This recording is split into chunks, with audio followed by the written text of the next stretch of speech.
یہاں سے ہم اپنی گفتگو کا آغاز کرتے ہیں۔ آپ کے ہاں اتنا بڑا مجمع جو بیٹھا ہوا ہے، میں محسوس کرتا ہوں کہ علم کا ایک قلعہ آپ کے پاس موجود ہے، علماء کا ایک ذخیرہ موجود ہے اور بہترین بولنے والے علماء ہیں۔ ناظم اجلاس مجھ سے پیشتر جس طرح سے انہوں نے مدرسے کا تعارف کرایا ہے، اللہ تعالیٰ اس مدرسے کو ہمیشہ شاد و آباد رکھے، مرکز اہل سنت و جماعت، مرکز عشق رسول بنائے۔ ہماری یہاں پر اتنے لمبے سفر کر کے آنے کی ضرورت نہیں ہوتی، اور میں یہ جانتا ہوں کہ لوگ سننا کم اور دیکھنا زیادہ چاہتے ہیں، اور اس کی وجہ بھی ہے کہ دنیا اپنے اپنے حساب کے مجرے کرنے والے سیلیبریٹیز کو دیکھتی ہے، تو یہ امت محمدیہ ہے، نبی کے قیدی کو دیکھنا چاہتی ہے۔ ظاہر سی بات ہے، جیل سے چھوٹنے کے بعد آدمی چہرہ چھپا کے گھومتا ہے، ہوتا ایسی ہی ہے، جیل کاٹ کے آیا ہے، سزا کاٹ کے آیا ہے، لوگ اس کو دیکھ کر کے تانے مار رہے ہوتے ہیں اور وہ منہ چھپا کر گھوم رہا ہوتا ہے۔ لیکن یہ قانون ہر جگہ فٹ نہیں ہوتا، وہ اور ہوتے ہیں جو چہرہ چھپا کے گھومتے ہیں، جو نبی کے نام پر جاتے ہیں، وہ یہاں بھی چہرہ اٹھا کے جیتے ہیں، اور انشاءاللہ قیامت کے دن بھی چہرہ ان کا سرخرو رہے گا۔ اس لیے کہ اقبال نے بہت اچھی بات کہی، آبرو ما زنا میں مصطفیٰ است، ہم سب کی عزت و آبرو مصطفیٰ کے نام سے وابستہ ہے۔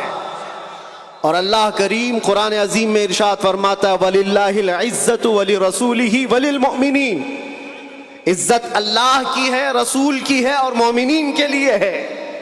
ہم نے دیکھا ہے میرے عزیزو، جن لوگوں کو آج سیلیبریٹی کہا جاتا ہے یا پاورفل شخصیت کہا جاتا ہے، سیاست میں آنے کی وجہ سے یا پھر گلیمر کی دنیا میں آنے کی وجہ سے، ٹیلی ویژن کے اوپر آنے کی وجہ سے، ان کے حالات ایسے ہیں کہ جب تک جوانی ہے ان کی چاندنی ہے، اور جب تک ان کا شباب ہے وہ چمک رہے ہیں، جہاں چہرے پہ جھریاں پڑ گئی نیا ہیرو آ جائے گا۔ دنیا ایک نیا ہیرو اپنا ڈھونڈ لیتی ہے، اور یہ دنیاوی حسن و جمال پر اترانے والوں کی زیادہ لائف نہیں ہوتی، وہ برقرار نہیں رہ سکتے، نہ ہی سیاست کی کرسی پر بیٹھ کر کے اقتدار جمانے والے، ہم نے ان کو بھی دیکھا ہے، نئی پارٹی آئی اور بوڑھے کو سائیڈ میں لگا دیا گیا۔ اب بوڑھوں کو کوئی پوچھتا بھی نہیں ہے، 40 سال بیچارے خدمت کرتے رہے، اور آج ریٹائرمنٹ کی کربناک زندگی گزارنے پر مجبور ہو گئے۔ لیکن یہ مصطفیٰ کی غلامی کی دنیا الگ ہے۔ یہاں حضور پاک صلی اللہ تعالیٰ علیہ وسلم کا غلام ایک عالم دین جتنا بوڑھا ہوتا جاتا ہے اتنی عزت اس کی بڑھتی چلی جاتی ہے۔ یہاں بوڑھوں کی عزت کم نہیں ہوتی، بلکہ اس کو بوڑھا کہاں کہتے ہیں، جوان بیٹھے ہوتے ہیں لیکن بوڑھے عالم دین کو فیصل بنا کر بٹھاتے ہیں۔ جو زیادہ عمر والا ہو گیا، وہ تجربے والا زیادہ ہو گیا، اس کی عزت بڑھتی چلی گئی، اس لیے کہ یہ عزت پاؤڈر لالی کی عزت نہیں ہے، یہ میرے مصطفیٰ کے قدموں سے حاصل کی ہوئی عزت ہے۔ ہم نے دیکھا ہے مرشد گرامی حضور تاج الشریعہ بدر الطریقہ کو، عمر 75 سال کی ہو گئی، بڑھاپا تھا، لیکن ایک جگہ انہیں بٹھا دیا جائے اور لاکھوں کو ایک طرف، دنیا لاکھوں کو دیکھنا چھوڑ دے گی، اس ایک مرد قلندر پر دیکھتی رہ جائے۔ کیا یہ حقیقت نہیں؟ ان کو دیکھی ہوئی آنکھیں موجود ہوں گی۔ وہ حسن و جمال نبی پاک صلی اللہ تعالیٰ علیہ وسلم کی غلامی سے حاصل کیا ہوا حسن و جمال ہے۔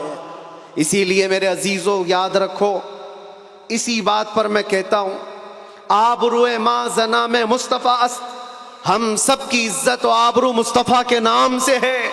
ہرچے دری دنیا باد مصطفیٰ است، جو کچھ اس دنیا میں ہمارے پاس ہے وہ نبی کے بعد ہے. جو بھی رشتہ ناتا ہے، جو بھی تعلق ہے، وہ سب حضور پاک کے بعد ہے. نبی سے ہو جو بیگانہ اسے دل سے جدا کر دے، پدر مادر برادر جان و مال ان پر فدا کر دے. یہ ایمان کا تقاضا ہے اور ایمان اسی کا نام ہے. اور اعلیٰ حضرت امام اہل سنت فاضل بریلوی کیا فرماتے ہیں؟ ایمان کسے کہتے ہیں؟ اس کی دو چند مثالیں آپ کے سامنے رکھتا ہوں. اور جب یہ ایمان آ جائے تو میرے عزیزوں، یہ جو آندھیاں چل رہی، یہ جو طوفان آئے ہوئے ہیں، یہ رخ موڑ لیں گے. اس لیے کہ سنا ہے قدسیوں سے میں نے کہ وہ شیر پھر ہوشیار ہوگا. اقبال نے کہا تھا، نکل کر کے صحرا سے جس نے الٹ دیا تھا تخت روما کو، سنا ہے قدسیوں سے میں نے کہ وہ شیر پھر ہوشیار ہوگا. وہ مکہ کے رہنے والے، مدینہ طیبہ کی چٹائیوں پر بیٹھنے والے، ایک کھجور پر پورا دن اکتفا کرنے والے، پیوند لگے کپڑے پہننے والے، وہ رسول پاک کے غلام، لیکن نکلے تھے مکہ سے پیوند لگے کپڑے بغیر چپل کے. اس وقت کی دو سپر پاور طاقتوں کو گھٹنے ٹیکنے پر مجبور کر دیا تھا.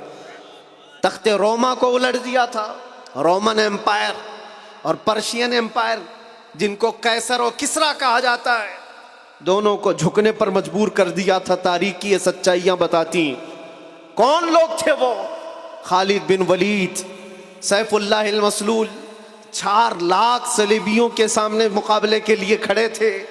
تو صلیبیوں کے بادشاہ نے کہا تھا کہ یہ عرب کے بدو یا عرب کے دیہاتی لوگ ہم سے لڑنے آئے جو رومن ایمپائر کے فوجی ہیں، اسلحے سے لیس ہیں، طاقت سے بھرپور ہیں. تو خالد بن ولید نے کیا کہا تھا جانتے ہو؟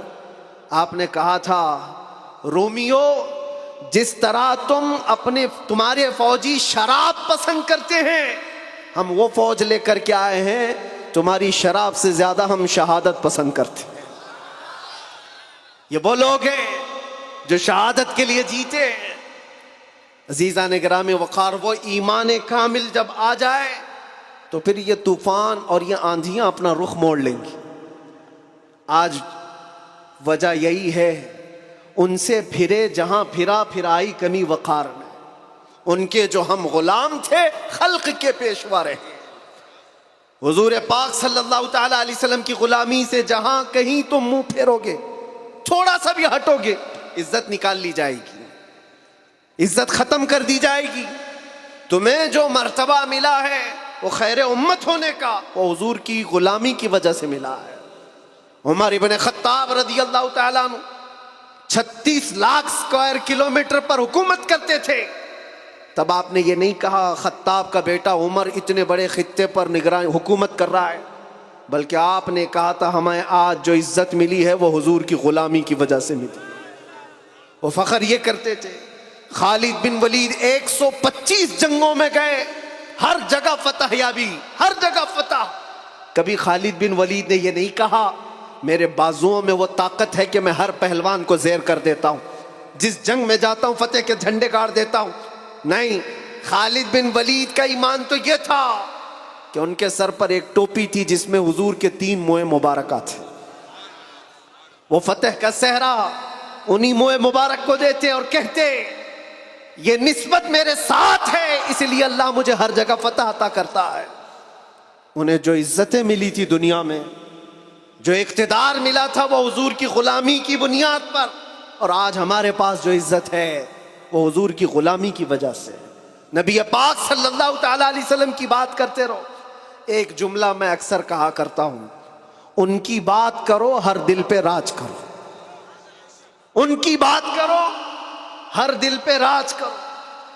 دیکھنا آپ جو اس مذہب میں اس طریقے پر جتنا بڑھتا جاتا ہے، اللہ اس کی عزت میں اضافہ کرتا ہے. تم اگر 70 دروازوں میں بند ہو کر کے بھی بیٹھے رہو، اللہ تمہاری محبت خلق کی دلوں کے اندر ڈالتا ہے. ہم نے ایسے ایسے علاقوں کا سفر کیا جس کا نام میں نے زندگی میں کبھی سنا ہی نہیں. گاؤں ہے، دیہات ہے. راجستھان کے علاقے سے کچھ حضرات آئے تھے.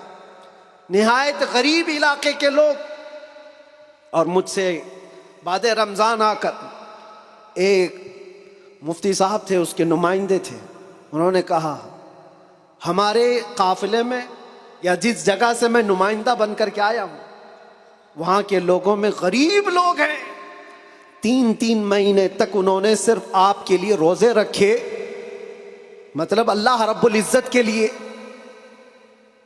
کہ آپ جب اندر تھے ان روزوں کے ذریعے سے اللہ تبارک و تعالی رحم فرمائے۔ یہ باتیں میں نے ایک جگہ سے نہیں، دنیا کے کتنے خطوں سے سنا، ہر جگہ سے لوگ یہ جو دعاؤں کا سلسلہ رکھے ہوئے تھے، کس نے ان کو دعاؤں کے لیے آمادہ کیا تھا؟ کون ہے؟ یہ ساری خلقت مجھے پہچاننے والی کیسے بن گئی؟ ان کے دلوں کے اندر کون ڈالا کہ 8 مہینے دروازوں کے اندر ایسا بند تھا کہ میرے بچے مجھے نہیں دیکھ سکتے تھے، میرے بھائی بہن مجھے دیکھ نہیں سکتے، مجھے ملاقات کرنے کی بھی اجازت نہیں دی جاتی، جب اتنے دروازوں کے اندر بند رکھا گیا تھا جہاں چڑیا بھی نہ اڑے۔ لیکن میں نے یہ محسوس کیا لاکھوں دلوں میں اللہ رب العزت نے محبت ڈال رکھی تھی۔ اس کی وجہ یہ ہے، چوری کر کے گیا ہوتا، لوٹ مار کر کے گیا ہوتا تو لوگ یہی کہتے کہ کچرا تھا چلا گیا۔ حضور پاک کی بات کر کے جائے تو مرنے کے بعد بھی اللہ اس کو دلوں کے اندر زندہ رکھتا۔ یہ تو قید خانے کے اندر گیا جہاں سے آنے کی امید ہوتی ہے، قبر کے اندر بھی جائے تو اللہ تعالیٰ اس کا نام زندہ رکھتا ہے۔ اسی لیے میرے عزیزوں، ایک نقطے کو سمجھ جاؤ، حضور پاک صلی اللہ تعالی علیہ وسلم کی محبت اور ان کی غلامی یہ اصل ایمان ہے، اور یہ ایمان جس وقت آ جائے بڑے بڑے طوفانوں کا وہ مقابلہ کر سکتا ہے۔ آج پوری دنیا کے مشاہدے سے یہ پتہ چلتا ہے، ہنگامے اتنے ہو چکے، اتنے خطرناک طریقے سے امت کو لرزا دیا گیا ہے، لیکن اس امت کا حال یہ ہے کہ یہ خواب گراں میں ہے، یہ ایک لمبی نیند میں ہے۔ ہمارے نوجوان، وہ بچے جن کو میں آج بھی نشے کے اڈوں پر دیکھتا ہوں تو دل روتا ہے۔ جیل کے قیدیوں میں اکثر وہ لوگ تھے جو نشہ کرتے تھے یا بیچتے تھے، پکڑے گئے اور اندر آئے۔ نام کتنے اچھے ہیں تمہارے اور کام کس طرح کے ہیں۔ کئی لوگوں نے توبہ کیا، لیکن وہ ایک جیل کی بات نہیں، یہاں تقریباً 10 جیلوں میں یہی حال ہے۔ اے نوجوانوں، یاد رکھو ایک بات، اگر حضور سے محبت کرتے ہو تو ہر جمعرات کو تمہارے اعمال فرشتے حضور کی بارگاہ میں لے جاتے ہیں۔ ہر جمعرات کو فرشتے تمہارے نام کے ساتھ حضور کی بارگاہ میں پیش کرتے ہیں، فلاں بن فلاں نے ہفتے بھر یہ کام کیے۔ حضور پاک صلی اللہ علیہ وسلم فرماتے ہیں، میں اپنے ہر امتی کو اس کے باپ کے نام سے پہچانتا ہوں، ہر امتی کو پہچانتا ہوں۔ جب اس کے برے اعمال مجھ تک پہنچائے جاتے ہیں تو مجھے غم ہوتا ہے، میں استغفار کرتا ہوں اللہ کی بارگاہ میں، اور جب اچھے اعمال پیش کیے جاتے ہیں تو اللہ کی بارگاہ میں شکر بجا لاتا ہوں۔ تھوڑا اپنی زندگی کے اوپر نظر ڈال کر دیکھو، کتنے ہفتے ایسے گزر گئے ہوں گے کہ جب ہمارے برے اعمال حضور کی بارگاہ میں پیش کیے جا رہے ہوں۔ کیا یہ اب بھی بدلنے کا وقت نہیں ہے نوجوانوں؟ دنیا یہ چاہتی ہے کہ تم نشے کے اڈوں میں کھوئے رہو۔ کچھ علاقوں میں ایسے بھی میں نے دیکھے ہیں جہاں بڑے بڑے لوگوں کا انہیں سپورٹ ہے کہ کرو تم نشہ، بیچو تم نشہ، تمہاری نسلیں برباد ہو جائیں، تمہارا علاقہ برباد ہو جائے۔ آج سے صرف 70 سال پہلے کی بات ہے، ہمارے اس ملک میں ایجوکیشن لیول اس وقت بھی مسلمانوں کا سب سے اوپر تھا، اور آج آپ بخوبی دیکھ سکتے ہیں کس طرح سے ہمیں پکارا جا رہا ہے، کیسے ہمیں تانے دے کے سارے ڈیبیٹ کیے جا رہے ہیں۔ کہاں کہاں تمہیں پنچر مین کہا جاتا ہے، کیوں؟ یہ وہ قوم ہے جو پوری دنیا کو علم سکھانے آئی ہے، خیر امت تم تھے، ان سے پھرے جہاں پھرا پھر آئی کمی وقار۔ آپ کو ایک بات میں بتاؤں، یہ رونا کب تک روتے رہو گے؟ یہ ہماری جائیدادیں لوٹ رہے ہیں، یہ ہمارے وقف کی املاک کو ہڑپ کرنے جا رہے ہیں، دین پر، قرآن پر، اسلام پر، حضور کی ذات پر، ہر چیز پر نشانے اور ہر چیز پر انگلیاں اٹھائی جا رہی. تم کب تک احتجاج کرتے رہو گے؟ کب تک سڑکوں پر آؤ گے؟ کب تک اپنی آوازیں اٹھا کر کے پوچھتے رہو گے؟ کیا تمہارا کام صرف اتنا ہی رہ گیا؟ ایک بات یاد رکھو، جو ڈاکو ہوتا ہے اس کا کام ہی ہے لوٹنا. آج وہ کیا لوٹ رہے ہیں، کس پر ڈاکہ ڈال رہے ہیں، میں اس کی بات نہیں کرتا. مجھے رہزنوں سے غرض نہیں، تیری رہبری کا سوال ہے. تم امت مصطفیٰ ہو، تم کن کاموں میں مصروف ہو یہ دیکھنے کی بات ہے. مجال نہیں ہوتی میرے عزیزوں. مسجد، مدرسہ، مزارات اولیاء، حضور کی ذات، قرآن اور اللہ کی ذات یہ بہت بلند ہے. صرف تمہاری داڑھی کی طرف بھی انگلی اٹھانے کی کسی کی ہمت نہ ہوتی اگر تم سچے غلام ہوتے، کیونکہ یہ اللہ کا وعدہ ہے. وَلَا تَهِنُوا وَلَا تَحْزَنُوا وَأَنْتُمُ الْأَعْلَوْنَ إِن كُنتُم مُؤْمِنِينَ. تم گھبراؤ مت، پریشان مت ہو، تم سب سے زیادہ بلند رہو گے اگر تم سچے ایمان والے ہو. اور ایمان کسے کہتے؟ ایمان کسے کہتے؟ لا یؤمن احدکم حتی اکون احب الیہ من والدہ وولدہ والناس اجمعین. یہ میرے آقا صلی اللہ علیہ وسلم فرماتے ہیں تم میں سے اس وقت تک کوئی پورا مومن نہیں ہو سکتا جب تک کہ ساری دنیا تمہارے مال، اولاد، ماں باپ سب سے زیادہ مجھ سے محبت نہ کرے. اور ابھی میں سوال کرتا ہوں، سارے ہاتھ بھی اٹھا دیں گے، بہت سارے کھڑے بھی ہو جائیں گے، جوش میں بھی آ جائیں گے. صرف اگر میں اتنا پوچھوں، کیا آپ اپنے نبی پاک صلی اللہ علیہ وسلم سے اپنی جان سے زیادہ محبت کرتے ہیں؟ میں ہاتھ اٹھانے نہیں کہہ رہا ہوں، سب تو کہتے. یہ سوال ایسا ہے،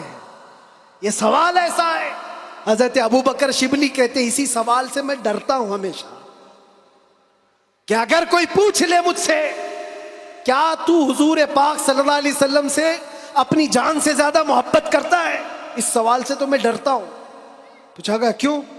کہا اس سوال کے جواب میں اگر نہ کہہ دیا تو ایمان ہی چلا گیا، وہ آدمی کا ایمان ہی ختم ہو گیا. اور اگر ہاں کہتا ہوں تو میرے اعمال مجھ کو کوستے ہیں. کہاں تو جان سے زیادہ محبت کی بات کر رہا ہے اور کہاں تیرے عمل جس سے محبت کی جاتی ہے. تقاضا یہ ہے اپنا ہر عمل اپنے محبوب کے عمل کے مطابق ہونا چاہیے. اور حضور اکرم صلی اللہ علیہ وسلم نے یہ بھی فرمایا لا یؤمن احدکم حتی یکون ہواہ تبعا لما جئت بہ. تم میں سے اس وقت تک کوئی مکمل مومن نہیں ہو سکتا جب تک وہ اپنی خواہشات کو میری مرضی کے مطابق نہ بنا دے.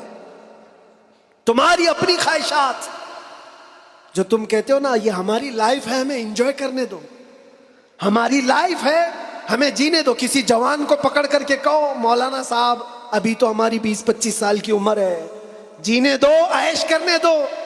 اے نوجوان تجھے پتہ ہی نہیں یہ تیری زندگی نہیں ہے، یہ تیری لائف نہیں ہے. زندگی یہ نہیں کسی کے لیے، زندگی ہے نبی کی. نہ سمجھ مرتے ہیں زندگی کے لیے، جینا مرنا ہے سب کچھ نبی کے لیے. ہماری اپنی زندگی کا ہے، جو ملی ہے زندگی یہ حضور کے لیے ملی ہے، یہ امانت ہے. ابھی آپ نہیں سن رہے تھے امام اہل سنت فاضل بریلوی نے کیا فرمایا؟ جب بندہ اس مقام کو پہنچ جاتا ہے کہ اپنا سب کچھ حضور کے لیے قربان کرتا ہے اور پورا مومن بنتا ہے، تب جا کر کے وہ کہتا ہے یا رسول اللہ دہن میں زبان تمہارے لیے، بدن میں ہے جان تمہارے لیے. ہم آئے یہاں اور اٹھے بھی وہاں. یہ کب کہتا ہے بندہ؟ جب اس کا ایمان مکمل ہو جائے. میرا اپنا کچھ نہیں ہے، جو کچھ ہے وہ حضور کا ہے. دہن میں زبان تمہارے لیے، بدن میں ہے جان تمہارے لیے. ہم آئے یہاں تمہارے لیے، اٹھے بھی وہاں. تمہارے لیے یہ صحابہ کا مسلک تھا میرے عزیز. انہوں نے اپنے سارے رشتے حضور پاک کی مرضی پر لا کر ختم کر دیے تھے. سارے رشتے اگر حضور سے جدا ہیں تو ان کا کوئی رشتہ نہیں تھا, کوئی رشتہ نہیں تھا. آج ہمیں اس ایمان کو زندہ کرنا ہے. یہ عہد کر کے جاؤ, بڑے بڑے نعرے لگا کر, بڑے بڑے جلسے کر کے, جلوس کر کے, یا سڑکوں پر آ کر کے اگر تم یہ سوچتے ہو شکتی پردرشن سے بہت کچھ ہو جائے گا, دنیا جھکتی نہیں ہے. انسانوں کے ریلے سے نہیں ڈرایا جا سکتا. ہم نے دیکھا ہے انسانوں کے ریلے سے دنیا نہیں ڈرتی. پاؤں سے معذور لنگڑا بھی ہو لیکن اگر ویل چیئر پر بیٹھ کر لبیک پکارے پورا یورپ ہلنے لگتا ہے.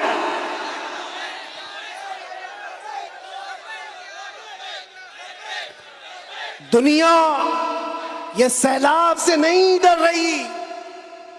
دنیا کو اگر خوف ہے تو صرف اس ایمان سے جو عمر ابن خطاب کا تھا, اس ایمان سے ڈر ہے جو خالد بن ولید کے اندر تھا. اسی لیے انگریز آج سے 100 سال پہلے کیا کہہ کر کے گئے تھے پتہ ہے؟ ہمارے بارے میں یہ کہہ کر کے گئے تھے, یہ فاقہ کش موت سے ڈرتا نہیں, ذرا روح محمدی اس کے بدن سے نکال دو. وہ یہ کہتے تھے روح محمدی اس کے بدن سے نکال دو. ڈر اسی بات سے ہے, ڈر اسی بات سے ہے. جہاں روح محمدی آ گئی دنیا کو پتا ہے یہ سویا ہوا شیر جاگ گیا تو بہتوں کی نیند حرام کر دے گا. جتنے کتے ہیں سب بل میں چلے جائیں گے. حقیقت ہے جتنے کتے ہیں سب بل میں چلے جائیں. اور مجھے لوگ یہ کہتے ہیں, مجھے کہتے ہیں کہ ڈر لگتا ہے, پھر آپ کتا کہہ رہے ہیں. میرے عزیزو, ہم ہندوستان میں رہتے ہیں, ہماری ہر گلی کوچے میں کتا ہوتا ہی ہے. مجھ سے باضابطہ طریقے سے سوال جواب کر رہے تھے, آپ تقریر میں اس طرح سے کہہ رہے ہو, کتا کہہ رہے ہو, کتا کہہ رہے ہو. میں نے کہا کس کو کہہ رہے ہو؟ میں نے کہا کتے کو کتا کہا. کس کو کہا جائے گا؟ ہم کتے کو کتا نہ کہیں تو آپ بولے ٹامی بولے. عزیزان گرامی وقار, مجھے اس سے لینا دینا نہیں ہے. بات یہ ہے کتے کیوں بھوک رہے ہیں اس سے کیا غرض, شیر کیوں سویا ہے اس سے غرض ہے. شیر کیوں سویا ہے اس سے مجھے غرض ہے.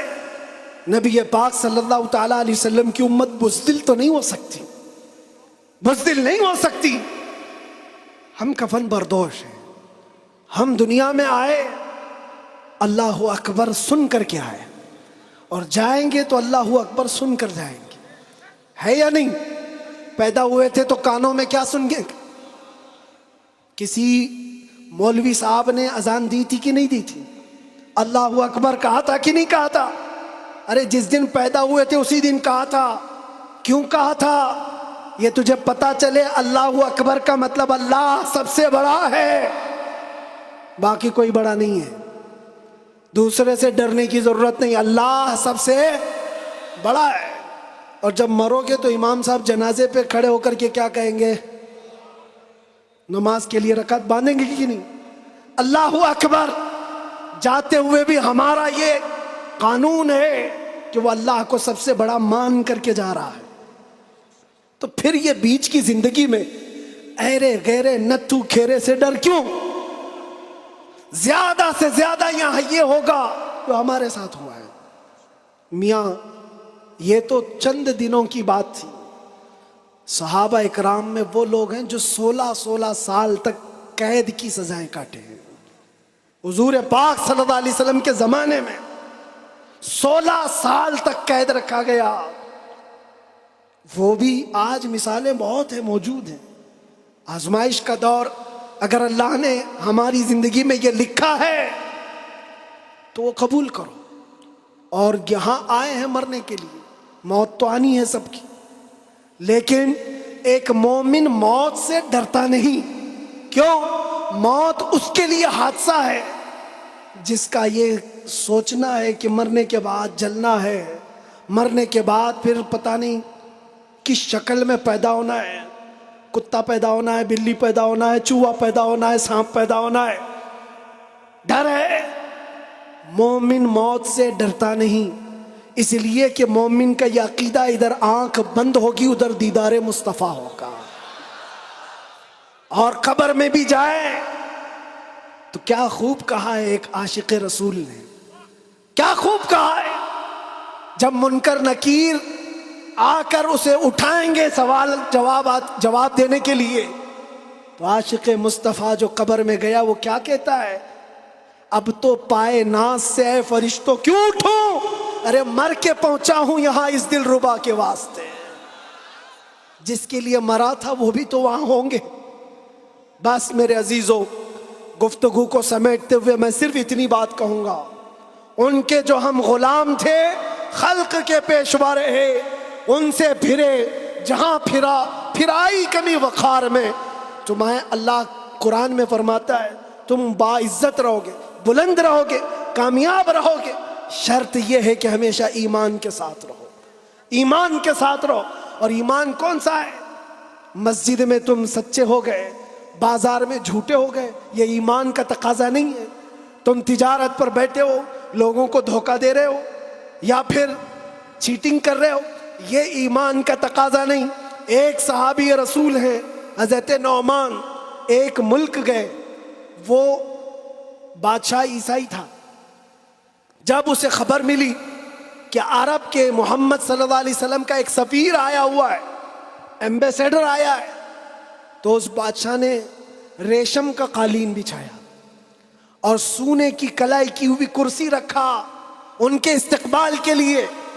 لیکن جب وہ آئے، صحابی رسول حضرت نعمان، اپنی تلوار سے انہوں نے وہ قالین کو ہٹا دی، جو ریشم کا قالین بچھا ہوا تھا ہٹا دیا، کہا میں زمین پر چل کر جاؤں گا۔ پھر جب کرسی دیکھی سونے کی ہے، ہٹا دیا، کہا میں عام کرسی پر بیٹھوں گا۔ بادشاہ نے کہا اتنا ایٹیٹیوڈ ہے، ہم نے آپ کی عزت کے لیے سب کیا تھا، ہم بہت عزت کرتے ہیں آپ کی، محمد صلی اللہ علیہ وسلم کے آپ سفیر بن کر کے آئے۔ اس صحابی نے کیا جواب دیا؟ کہا میں جس نبی کا ماننے والا ہوں، اس نبی نے فرمایا مرد کے لیے ریشم کا استعمال حرام ہے، مرد کے لیے سونے کا استعمال حرام ہے، میں حرام چیز کا استعمال نہیں کر سکتا۔ وہ کہاں تھے؟ دوسرے ملک میں تھے۔ حضور کہاں ہیں؟ مدینے میں۔ بادشاہ نے کہا آپ تو بہت دور ہیں، وہ نبی کے ملک سے کافی دور ہیں، یہاں اگر آپ استعمال کر بھی لیں تو کیا خبر؟ اس صحابی نے جلال میں کہا میرا ایمان یہ ہے میں جس خطے میں بھی رہوں گا میرے نبی کا غلام بن کر رہوں گا، دھوکہ نہیں دے سکتا اپنے نبی کو کہ یہاں پر حضور کا غلام ہوں اور کسی جگہ غلام نہیں ہے۔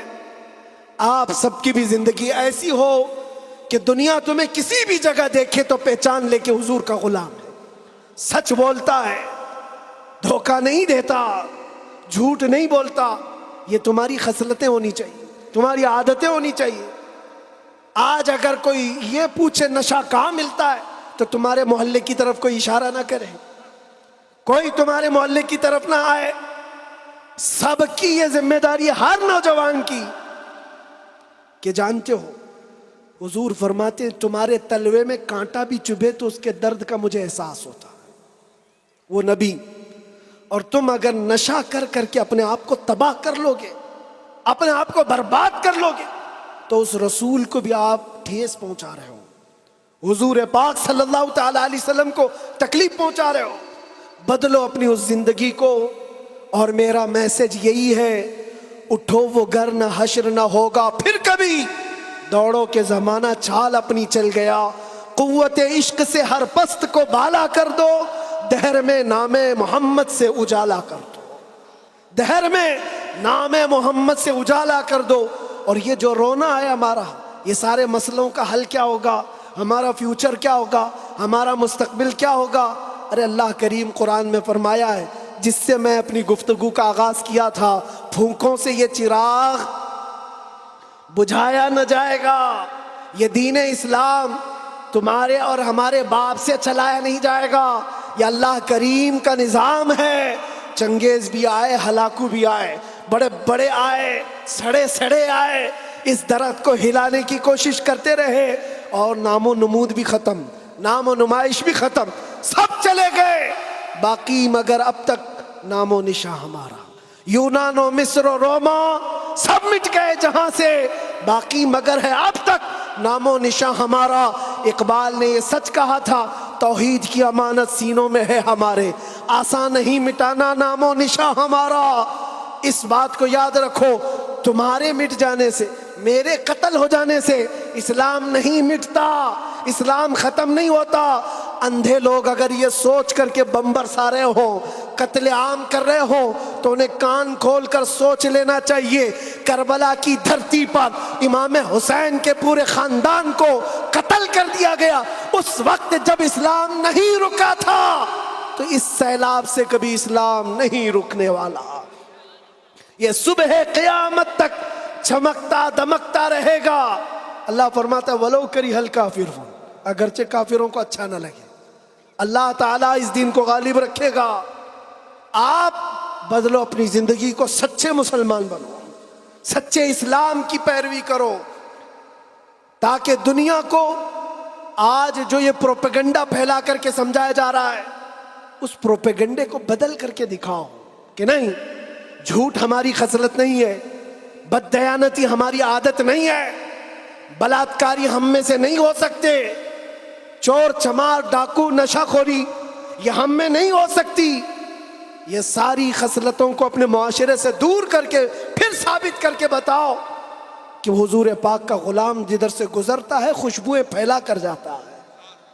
اور عزت پھر تم دیکھو گے میرے عزیزوں، عزت فوج جمع کرنے کا نام طاقت نہیں ہے، ایمان کی قوت بڑھانے کا نام اصل طاقت ہے۔